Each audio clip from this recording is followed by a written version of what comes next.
Howdy physics lovers, कैसे हो आप सब। आज के वीडियो लेक्चर में हम डिस्कस करेंगे पॉलीगन लॉ वेक्टर एडिशन। इससे प्रीवियस वीडियो लेक्चर में हमने डिस्कस किया था ट्रायंगल लॉ और पैरेललोग्राम लॉ। अगर आपने वो वीडियो नहीं देखी है तो आप आई बटन पर क्लिक करके उन वीडियोस को देख सकते हैं। और मैं आपको बताना चाहूँगा 11th क्लास का जो वीडियो अपलोडिंग टाइम है वो है 8 to 9 Monday, Wednesday and Friday. Okay, अब देखिए आज हम बात करेंगे polygon law of vector addition की। ये एक ऐसा लॉ है जिसमें हम मोर देन 2 वेक्टर्स के साथ डील करते हैं। पॉली मीन्स मोर देन 2, तो एक ऐसा लॉ जिसके अंदर हम मोर देन 2 वेक्टर्स के साथ डील करते हैं। इसमें ऐसा बताया गया है कि अगर मान लीजिए आपके पास मोर देन 2 वेक्टर्स हैं और आप उन वेक्टर्स को मैग्नीट्यूड और डायरेक्शन की टर्म्स में as the sides of the polygon, as the sides of the polygon taken in the same order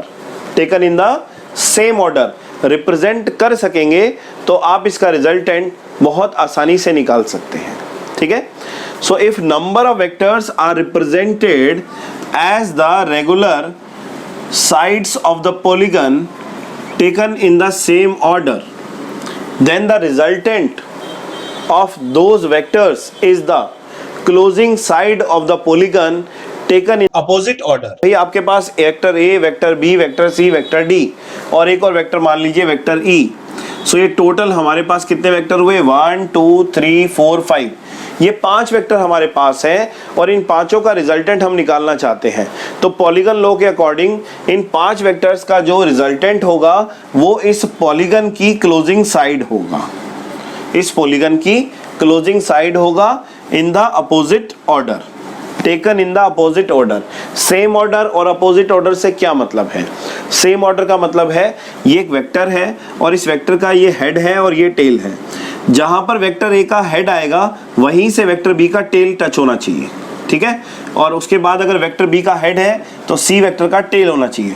इसको हम बोलते हैं सेम ऑर्डर। लेकिन अगर आप देखेंगे रिजल्टेंट वेक्टर की बात करेंगे तो रिजल्टेंट वेक्टर में हेड से हेड और टेल से टेल मिल रहा है। ये रिजल्टेंट वेक्टर की आइडेंटिफिकेशन होती है।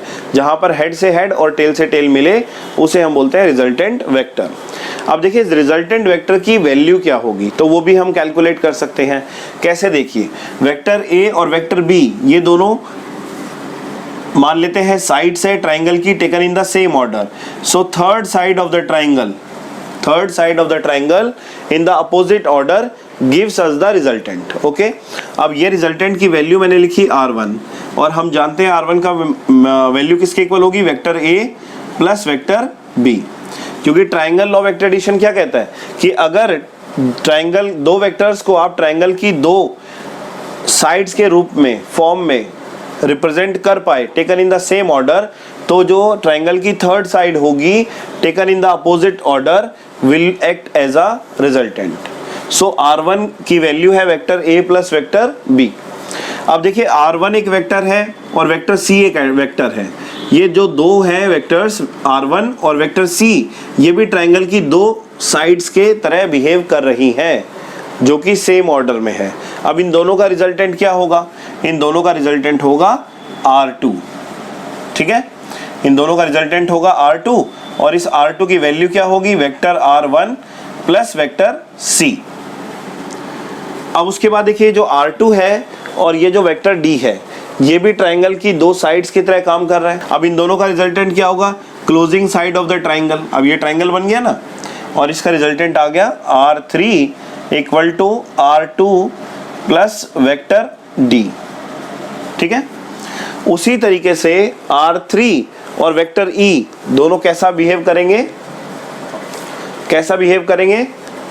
As the two sides of the triangle taken in the same order. तो इनका जो रिजल्टेंट है वो होगा closing side of the triangle. तो अब यहाँ पर देखिए जो वेक्टर R है इसकी वैल्यू क्या हुई? वेक्टर R की वैल्यू हुई triangle law of vector addition के according R3 plus vector E, vector R3 plus vector E। अब वेक्टर R3 की वैल्यू क्या है? R3 की वैल्यू है R2 प्लस D।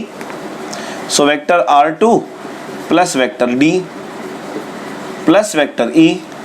अब इसमें पुट कर दीजिए आप। सो R2 की वैल्यू आप यहाँ से देख सकते हैं R1 प्लस C, तो हम यहाँ लिख सकते हैं vector R1 plus vector C plus vector D plus vector E। Now what is the value of vector r1?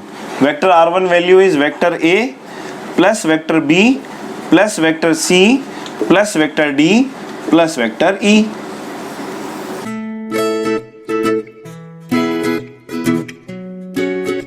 So statement of polygon law vector addition is, if number of vectors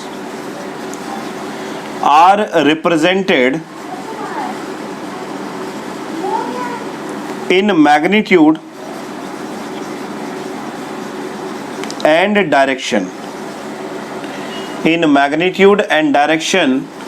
by the sides of polygon,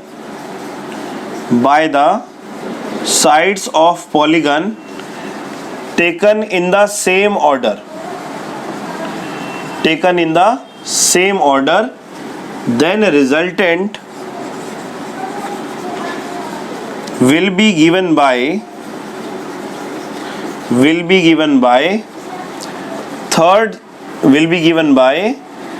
closing side of polygon taken in opposite order. ठीक है, तो यहां पर देखिए जो polygon हमारा बना जिसके अंदर हमने नंबर ऑफ वेक्टर्स को रिप्रेजेंट किया, उन वेक्टर्स का जो रिजल्टेंट है वो किसके द्वारा मिला? By the closing side of the polygon.